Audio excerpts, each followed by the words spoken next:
What's up YouTube? This is Anthony's Reality and I'm back with another video. Again, yes, I changed my name. I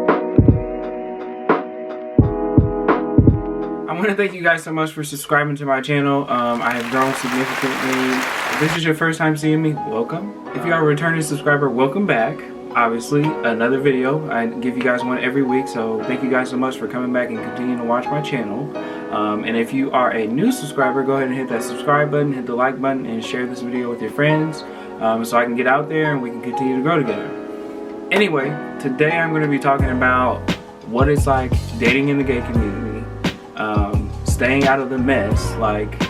Yeah, we'll just get into all that. I definitely feel like dating in the gay community can be very hard. It seems to me, at least where I'm from, like everybody knows everybody, everybody's dated so-and-so, or everybody's talked to so-and-so, or everybody's had a piece of so-and-so. I don't like that. I'm not that type of person who's gonna go date this person because I know that, oh, he used to talk to so-and-so, or, you know, this and the third. With my experience in dating in the gay community, just for example, I used to date somebody, and while me and him were together, our exes were together. It was just really weird. Anyway, yeah, so that's my...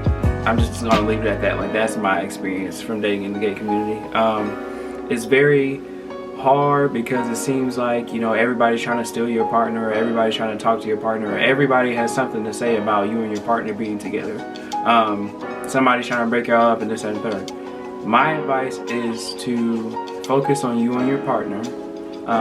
Mind y'all, let me just say, I'm single, so I mean, I might not be the best person to come to for advice, but at the same time, I didn't have it I didn't know anything about the community before, you know, I got into it. Nothing. I kind of had to learn everything on my own.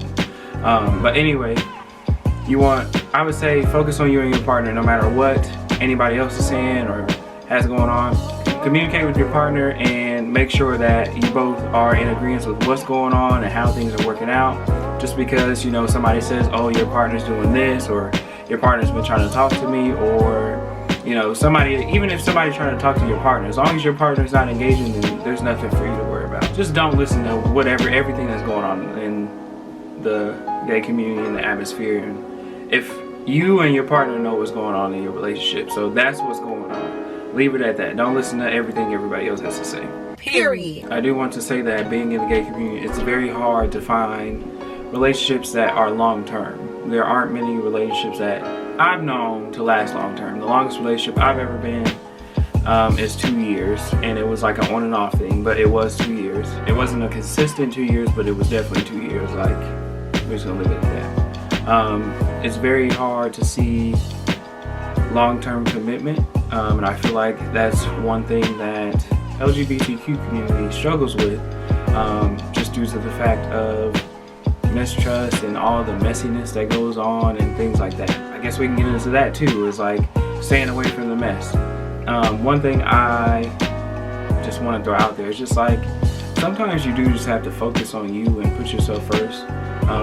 Me, I come from the reason I'm talking about this now is because I come from a 2-year relationship that was toxic, but the love was there, but it was also very draining, and it was also very just like, it kept me stagnant.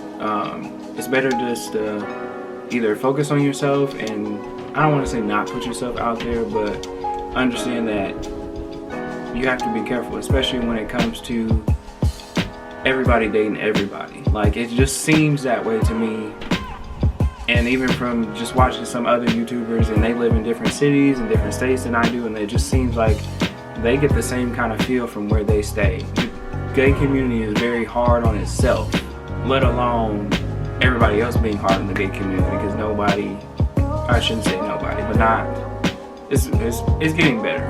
But if we don't accept ourselves enough, why should anybody else accept us? That's basically what I'm trying to say. Why is the gay community so messy? I can't answer that. But I can answer and tell you that the best thing for you to do, especially if you're a person like me, you don't like messy stuff and you don't like to be involved in drama and conflict, is just to keep yourself excluded. Keep to yourself, do you, live your life in the best way you can.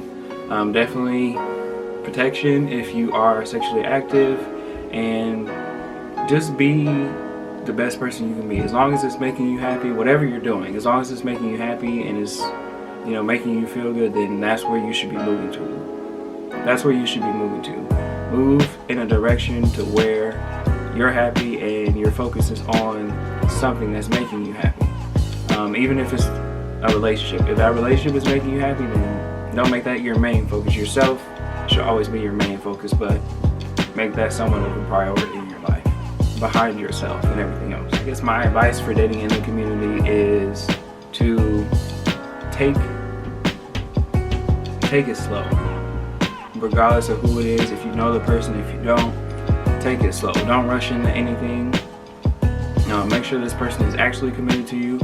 Build a friendship before, and I'm not saying that because everybody says that. Like, you know, I'm one of the people who, like, well, everybody says that, but honestly, if you take it slow, build a friendship, or just build some kind of relationship, not like an actual like relationship, but build some kind of bond to where you both can grow together and understand that no matter what anybody else says, that's where that bond comes in.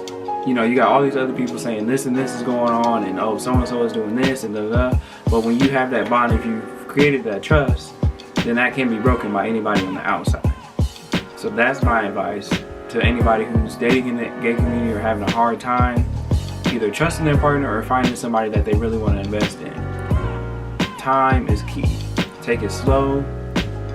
Get a mutual understanding between you and your partner, and understand that it's going to take time, but it's worth it in the end. That's the biggest thing. Be you, embrace yourself as much as you can.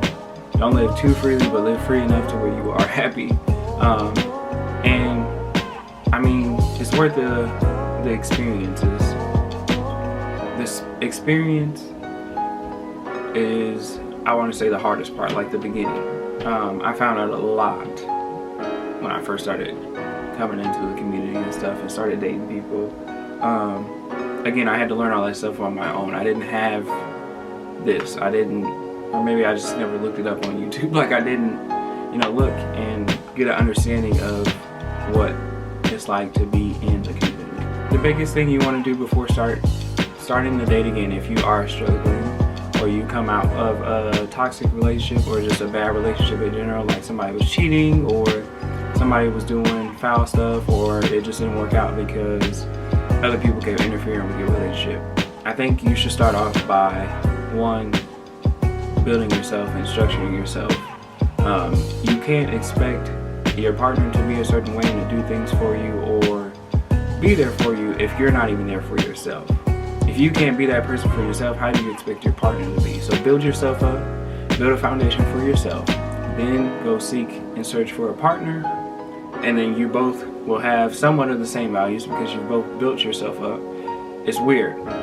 If you're doing good and you're positive, you're going to attract positive. If you're kind of just looking for somebody to fill the void, or you know, you're just getting out of a breakup but you hop right into another relationship, usually that ends up being a rebound and it doesn't work out because you're not where you're supposed to be. You can't expect to find love if you don't love yourself enough. If that doesn't make sense, I would try and just either rewind or like just try and get a deeper understanding. Think about it a little bit deeper than what you are at the moment. Yes, the community can be messy, but there's ways for you to stay out of the mess. Kind of like I said, just focus on you, be yourself, be who you are. Don't engage in the negativity. Just ignore the negativity. Because when you ignore, I promise you, it goes away. Now, I can't say it fully goes away, but it does go away to the fact that, like, they understand that they can't get to you. Whoever's being negative and, you know, throwing stuff in and out of, or just putting people's business out or making rumors or things like that, they're always going to be there. That's always going to be there. It doesn't matter if you're Beyonce or Rihanna. There's always going to be rumors out about you, but you know what's true, do you? Because at the end of the day, as long as you have an understanding, even with yourself, if you're single, as long as you have an understanding of who you are and where you want to go, that's where you're going to go. If you and your partner have an understanding that, oh, this isn't how we are, I trust you enough, I believe you, if you build that bond and you build that connection, your relationship's going to be just fine. You're not going to believe what anybody else is trying to make a rumor about your relationship or make lies about and say, oh, this person's trying to talk to me and, you know, blah, blah, blah. it's not going to phase your relationship, simply because you guys have that connection, you have that bond. I can make more videos about this type of stuff and like my experiences in the community and what I've been through. If you guys like this video, go ahead and hit the like button, comment and subscribe, or even if you have somebody a friend who you may think be going through something, share this video with them. You guys can always message me on Instagram and ask me questions or things like that. That is in the description box down below. If you want to check out my previous video, it is here. And again, thank you guys so much for the love and support. I have, I believe, 116 subscribers right now, which is more than what I had in my previous video. Go ahead and check that out, which is my Costa Rica vlog. And yeah, I just want to say thank you guys so much, and see you guys in the next video.